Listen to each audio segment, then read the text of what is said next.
बिहार दरोगा test series 6 है। पहला क्वेश्चन है, तो लोकसभा का सचिवालय सीधे नियंत्रित होता है लोकसभा के अध्यक्ष के द्वारा। लोकसभा का सचिवालय सीधे नियंत्रित होता है लोकसभा के अध्यक्ष के द्वारा। और अनुच्छेद 98 में संसद के सचिवालय का प्रावधान है। संसद का सचिवालय का प्रावधान अनुच्छेद 98 में है। और लोकसभा का प्रथम महिला महासचिव, लोकसभा का जो प्रथम महिला महासचिव स्नेहलता श्रीवास्तव थी। लोकसभा का प्रथम महिला महासचिव स्नेहलता श्रीवास्तव। और राज्यसभा का प्रथम महिला महासचिव वी.एस. रमा देवी। राज्यसभा का प्रथम महिला महासचिव थी वी.एस. रमा देवी थी। वी.एस. रमा देवी। संविधान के किस अनुच्छेद ने राष्ट्रपति को सरकार से सूचना प्राप्त करने का अधिकार प्रदान किया है? तो अनुच्छेद 78 के बी में है। अनुच्छेद 78 का बी में जो है राष्ट्रपति को सरकार से सूचना प्राप्त करने का अधिकार दिया गया है, अनुच्छेद 78 का बी में। क्वेश्चन नंबर 3, तो पंचायतों में एससी और एसटी के लिए सीट रिजर्वेशन जो है अनुच्छेद 243 का घ में है। पंचायतों के लिए अनुसूचित जाति और अनुसूचित जनजाति एससी और एसटी के लिए सीट रिजर्वेशन के जो है बात जो है लिखा गया है, प्रावधान है अनुच्छेद 243 का घ में है। तो भारत में प्रांतीय स्वायत्तता का प्रवेश, भारत में प्रांतीय स्वायत्तता का प्रवेश जो है 1935 के भारत सरकार अधिनियम में हुआ है। भारत में प्रांतीय स्वायत्तता का प्रवेश 1935 के भारत सरकार अधिनियम से हुआ है। और 1935 के भारत सरकार अधिनियम को जो मील का पत्थर है, मील का पत्थर पूछेगा किस अधिनियम को, तो 1935 से के अधिनियम को जो है मील का पत्थर भी कहते थे। इसको मील के पत्थर के नाम से भी जानते थे। और इस अधिनियम को संवैधानिक निरंकुशता के नाम से भी जाना जाता है। संवैधानिक निरंकुशता के बाद 1935 का अधिनियम को जाना जाता है संवैधानिक निरंकुशता, 1935 का अधिनियम के रूप में ही जाना जाता है। और इसको जो है जवाहरलाल नेहरू ने इस अधिनियम को अनेक ब्रेकों वाली इंजन रहित गाड़ी कहा था। अनेक ब्रेकों वाली इंजन रहित गाड़ी कहा था। जवाहरलाल नेहरू ने 1935 के अधिनियम को अनेक ब्रेकों वाली इंजन रहित गाड़ी कहा था। और इसे मोहम्मद अली जिन्ना ने कहा था कि सड़ा हुआ और मूल रूप से बुरा, सड़ा हुआ है और मूल रूप से बुरा, जिन्ना ने कहा था। इस अधिनियम 1935 का अधिनियम को मोहम्मद अली जिन्ना ने सड़ा हुआ और मूल रूप से बुरा कहा था इस अधिनियम को। क्वेश्चन नंबर 5, राष्ट्रीय महिला आयोग अधिनियम किस वर्ष संसद द्वारा पारित किया गया था? तो 1990 में। राष्ट्रीय महिला आयोग अधिनियम किस वर्ष संसद द्वारा पारित किया गया था? तो 1990 में पारित किया गया था। और महिला आयोग का गठन पूछेगा तो 1992 में हुआ था। इसका गठन पूछा तो 1992 में। और राष्ट्रीय महिला आयोग अधिनियम आया था 1990 में, अधिनियम 1990 में। और गठन पूछ देगा महिला आयोग का गठन कब हुआ था? तो 1992 में हुआ था। महिला आयोग का गठन 1992 में हुआ था। और अभी जो है 8वें राष्ट्रीय महिला आयोग के वर्तमान अध्यक्ष जो है रेखा शर्मा है। 8वें महिला आयोग का अध्यक्ष जो है अभी वर्तमान में तो रेखा शर्मा है। क्वेश्चन नंबर 6, तो भारतीय संविधान में कितनी अनुसूचियां हैं? तो 12 गो अनुसूचियाँ है। भारतीय संविधान में 12 गो अनुसूचियाँ है। क्वेश्चन नंबर 7, निम्नलिखित में से किसने अनुच्छेद 356 को सुरक्षा कपाट कहा था? अनुच्छेद 356 को सुरक्षा कपाट कहा था तो B.R. अम्बेडकर ने। B.R. अम्बेडकर ने कहा था। अनुच्छेद 356 को सुरक्षा कपाट कहा था B.R. अम्बेडकर ने। और इंदिरा गांधी ने सबसे अधिक बार 356 का प्रयोग किया है, 27 बार। इंदिरा गांधी ने सबसे अधिक बार 27 बार जो है 356 का प्रयोग किया है। 27 बार इंदिरा गांधी ने 27 बार इसका प्रयोग किया है। और S.R. बम्बई मामले में सर्वोच्च न्यायालय द्वारा राज्यों में राष्ट्रपति शासन लगाने के दायरे को निर्धारित किया गया था। और सर्वप्रथम जो है पंजाब राज्य ने 1951 में राष्ट्रपति शासन लागू किया था। सबसे पहले जो है पंजाब राज्य ने 1951 में राष्ट्रपति शासन लागू किया था। 1951 में पंजाब सबसे पहले। और S.R. बम्बई मामले में सर्वोच्च न्यायालय द्वारा राज्यों में राष्ट्रपति शासन लगाने के निर्धारित किया गया था। राज्य में राष्ट्रपति शासन किसके द्वारा लगाने का दायरा किया गया था? तो S.R. बम्बई के द्वारा। S.R. बम्बई ने सुझाव दिया था कि अनुच्छेद 356 जो है राज्य में लगाया जाए। S.R. बम्बई ने कहा था। तो भारत में द्विसदनात्मक व्यवस्था को किस अधिनियम द्वारा प्रारंभ किया गया था? तो 1919 के अधिनियम के द्वारा प्रारंभ किया गया था। 1919 के अधिनियम के द्वारा जो है प्रावधान किया गया था। काउंसिल ऑफ स्टेट्स की स्थापना, काउंसिल ऑफ स्टेट की स्थापना किया गया था। इसमें कितना सदस्य पूछता है? 60 सदस्य है। 60 सदस्य। काउंसिल ऑफ स्टेट की स्थापना किया गया था और उसमें कितने सदस्य थे? तो 60 सदस्य थे। अब प्रथम बार इस एक्ट के द्वारा ही केंद्रीय सूची और राज्य सूची का प्रावधान किया गया था।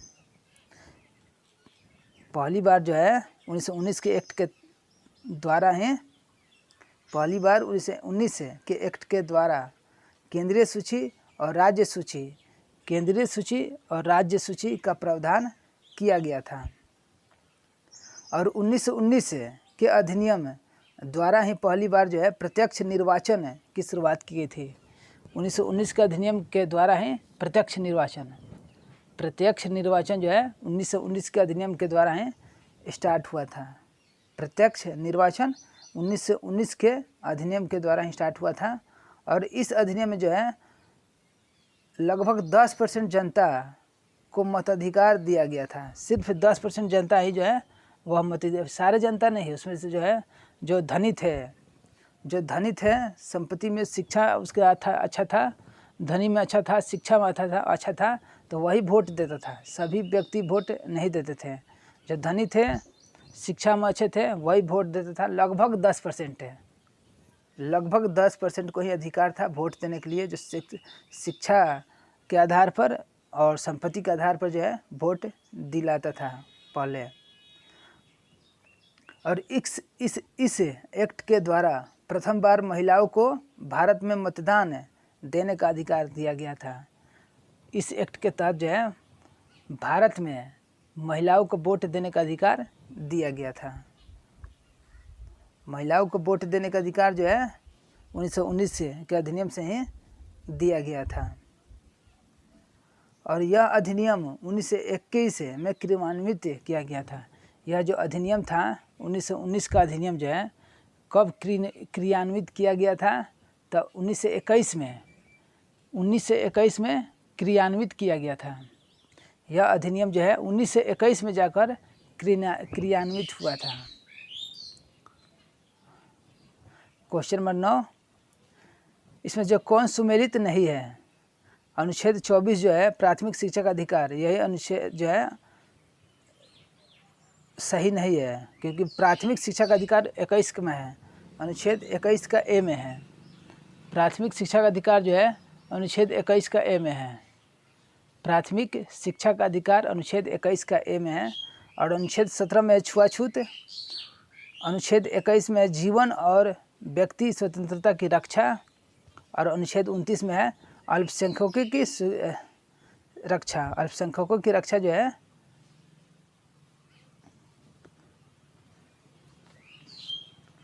क्वेश्चन नंबर 10 है, निम्नलिखित में से कौन एक राजनीतिक स्वतंत्रता नहीं है? राजनीतिक स्वतंत्रता नहीं है तो विचरण की स्वतंत्रता। विचरण की स्वतंत्रता जो है राजनीतिक स्वतंत्रता नहीं है। तो राजनीतिक स्वतंत्रता है मतदान की स्वतंत्रता, सरकार की नीतियों की आलोचना की स्वतंत्रता।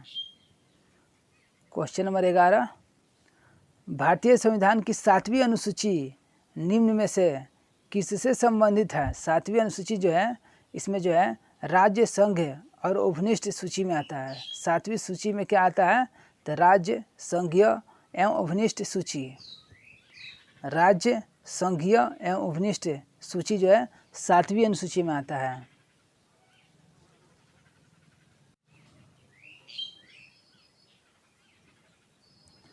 क्वेश्चन नंबर 12, यदि भारत के राष्ट्रपति का पद अचानक रिक्त हो जाए और कोई उपराष्ट्रपति न हो तो कौन राष्ट्रपति बनता है?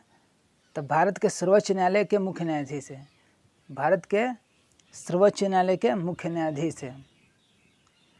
अनुच्छेद 62 है। अनुच्छेद 62 के अनुसार यदि राष्ट्रपति का पद जो है किसी कारणवश अचानक रिक्त हो जाता है तो जो है 6 माह के अंदर जो है उसे उसमें उसको जो है राष्ट्रपति जो है चुनाव हो जाना चाहिए और राष्ट्रपति के जगह जो है भर जाना चाहिए। अनुच्छेद 62 में लिखा है। अनुच्छेद 62 में यह लिखा है कि राष्ट्रपति का चुनाव जो है अनुच्छेद 6 माह के अंदर हो जाना चाहिए। 6 माह के अंदर हो जाना चाहिए, अनुच्छेद 62 में लिखा है। आधुनिक दल व्यवस्था का उद्भव सर्वप्रथम हुआ है इंग्लैंड में। आधुनिक दल व्यवस्था का उद्भव सर्वप्रथम कहाँ हुआ है? तो इंग्लैंड में हुआ है। आधुनिक दल व्यवस्था का उद्भव सर्वप्रथम कहाँ हुआ है?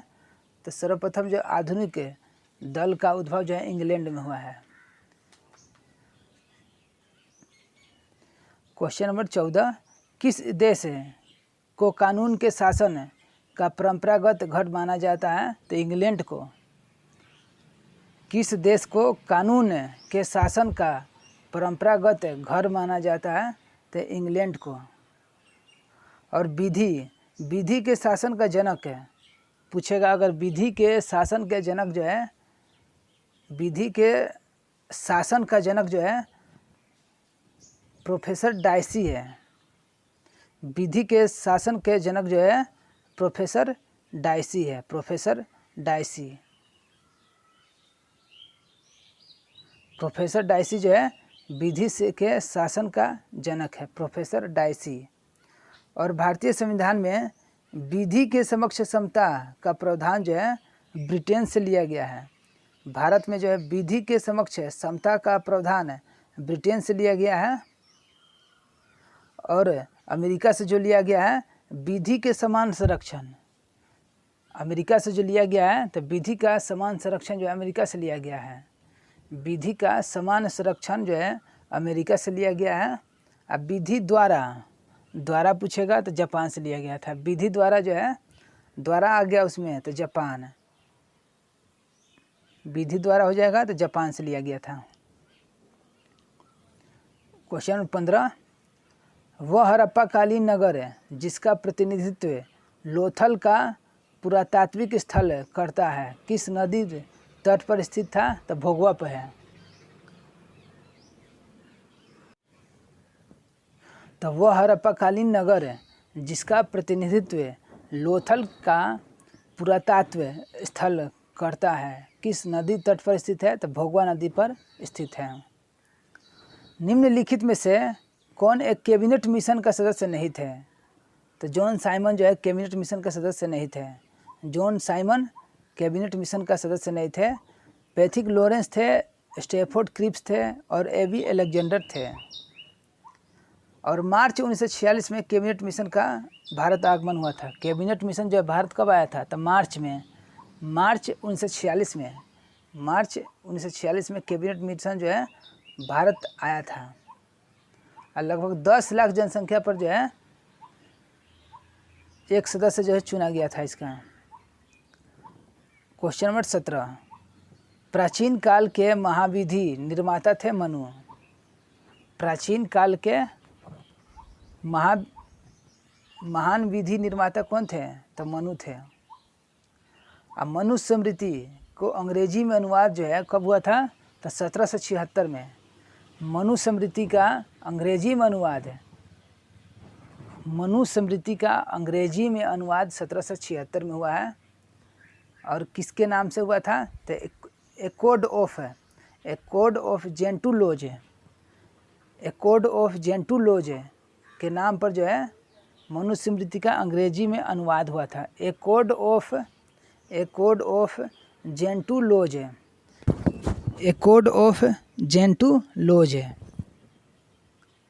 1776 में इसका इंग्लिश में अनुवाद हुआ था।